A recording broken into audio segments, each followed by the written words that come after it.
जो शास्त्र का स्वाध्याय किए हैं या संतों का संग किए हैं, वो अपने बालकों को भगवत शिक्षा देना प्रारंभ कर देते हैं। ए सुनो, सुबह उठो, पहले धरती के चरण छुओ और हमारे चरण छुओ, पापा के चरण छुओ।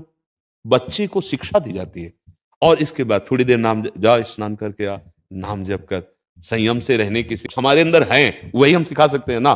फिर वही बच्चे आगे जाकर के धर्मात्मा बनते हैं, वही भक्त बनते हैं, वही राष्ट्र भक्त बनते हैं। लेकिन आजकल हम बच्चों को कम दोष देते हैं, माता पिता को ज्यादा दोष देते हैं।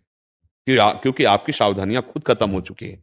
आपको खुद पता नहीं है कि हमारी जीवन शैली कैसी होनी चाहिए। उसका प्रभाव बच्चों पर पड़ रहा है। आप थप्पड़ पे थप्पड़ अपनी पत्नी को मार रहे हैं, वो आपको कटुवचन कह रही, छोटा बच्चा खड़े खड़े रो रहा है। वो जानते हो क्या करेगी? जब आप बूढ़े होंगे ना, तो वही लीला आपके साथ होगी, वही बर्ताव आपके साथ होगा। आजकल बहुत बड़ा विचित्र स्वरूप बनता चला जा रहा है कि बच्चे जवान माता पिता से पोषित होकर धन संपत्ति का अपहरण करके उनको निकाल देते हैं। बहुत श्रद्धा करी तो वृद्धाश्रम या अनाथालय में समर्पित कर देते हैं। कहीं ना कहीं माता पिता की शिक्षा का ही उसको फल मिल रहा है। माता पिता ने उनको सही शिक्षा नहीं दी। पूरा हम बच्चों पर ही दोष नहीं मढ़ते हैं, जैसे हमारे आचरण होते हैं उसका प्रभाव हमारे बच्चों पर पड़ता है, पक्का कहते हैं। हम कई बार एकांतिक में भी कह चुके हैं। एक बहुत बड़ी नौटंकी सुल्ताना डाकू की देखी थी बचपन में। जब उसे अधिकारियों ने पकड़ा और फांसी की सजा दी गई तो उससे पूछा गया तुम्हारी अंतिम इच्छा क्या है? तो उसने कहा मेरी मां से मिला दो। मां लाई गई। कहा बेटा, सो इसे लपट करके दांत से नाक काट ली थी ऐसे। तो उनका ऐसा क्यों किया? अधिकारियों ने पूछा। बोले पहली दुश्मन ये हमारी है। हम एक पेंसिल चुराई थी और कहा मां ये पेंसिल चुरा के लाया। तो उनका बढ़िया बेटा, लिखने के काम में आएगा।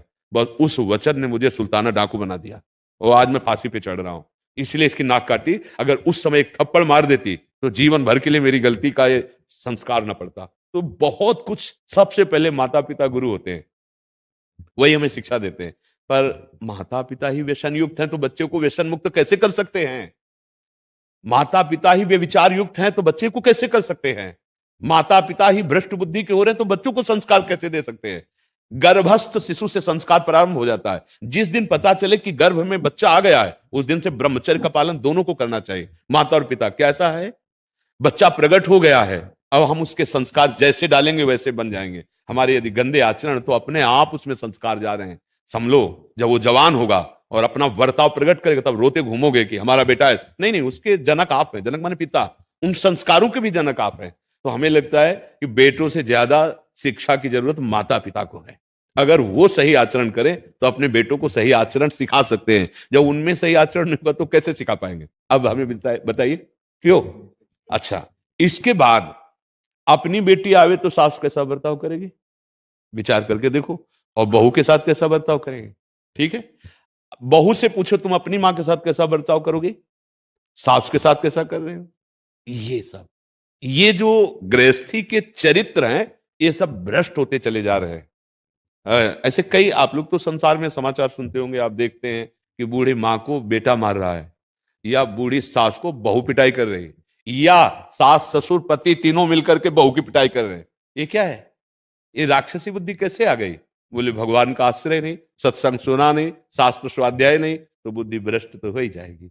भगवान के आश्रय के बिना दैवी हेसा गुणमयी मम माया दुरत्यया, ये दुरत्यय माया है। किसी भी तरह कितना भी कमा लो, शांति नहीं मिलने वाली, सुख नहीं मिलने वाला। कुछ भी भोग लो, भगवान का आश्रय ले लो, नाम जप करो, और बड़े बूढ़ों जो माता पिता परिवार, उनकी भगवान मानकर सेवा करो। सच्ची मानना, भगवान प्रसन्न हो जाएंगे।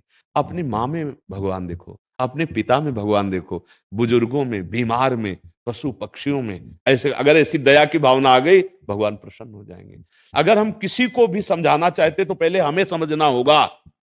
अगर हम केवल कोरा उपदेश करें प्रभु, यहां का जो तांडव होगा काम क्रोध का, वो 4 दिन के बाद बाहर आ जाएगा, अपने आप चल। उपदेश तभी लागू होते हैं जब स्वयं में वो स्थिति हो, स्वयं में वो आचरण हो। हम बच्चों को बनाना चाहें बहुत अच्छे और हमारे आचरण अच्छे नहीं तो नहीं बना सकते। एक बार किसी संत के पास एक माई अपने बालक को लाई। मैंने बहुत बार समझाया, बाबा ये गुड़ नहीं छोड़ता, गुड़ खाएगा तो इसके दांत में कीड़े पड़ जाएंगे, बाबा आप कह दो तो मान जाएगा।